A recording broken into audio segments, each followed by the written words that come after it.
আর মাখলুক একজন আরেকজনের উপর জুলুম করা এটা হারাম করে দিয়েছেন। সবচাইতে ক্ষমতা আল্লাহর। আল্লাহর এত ক্ষমতা হওয়ার পরে আল্লাহ বলেন আমি নিজের উপর হারাম করে নিলাম জুলুম করা। আমাদের অবস্থা হলে গতকাল পর্যন্ত খুব ভালো মানুষ, যেই মাত্র আজকে একটু ক্ষমতা পাইছে আপনারে গোনার টাইম নাই। একটু ক্ষমতা কি ঘটনা যে আপনি এমন করেন কেন? ক্ষমতার পাওয়ার আছে। মনে করেন এই যে এই সামিয়ানাটা যতটুকু এতটুকুর একটা ক্ষমতা পাইছে, পাওয়ার পরে আরে ভাই এমন করেন কেন? হিটে আছে সামান্য একটু দায়িত্ব পাস, খুব পাওয়ার আছে।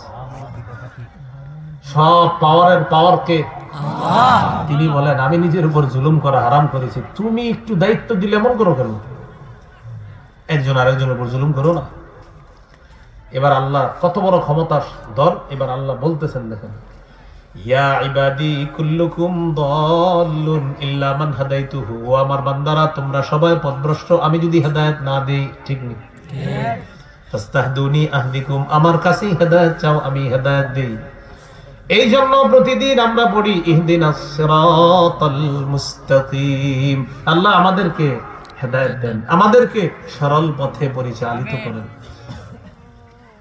এরপরে আল্লাহ বলেন ইয়া ইবাদি কুল্লুকুম জাইউন ইল্লা মান আতআমতুহু, হে আমার বান্দারা তোমরা সবাই ক্ষুধার্ত, আমি যদি না খাওয়াই। ফাস্তাতিমুনি উতইমকুম, আমার কাছে খাবার চাও, আমি তোমাদেরকে খাবার খাওয়াবো। ইয়া ইবাদি কুল্লুকুম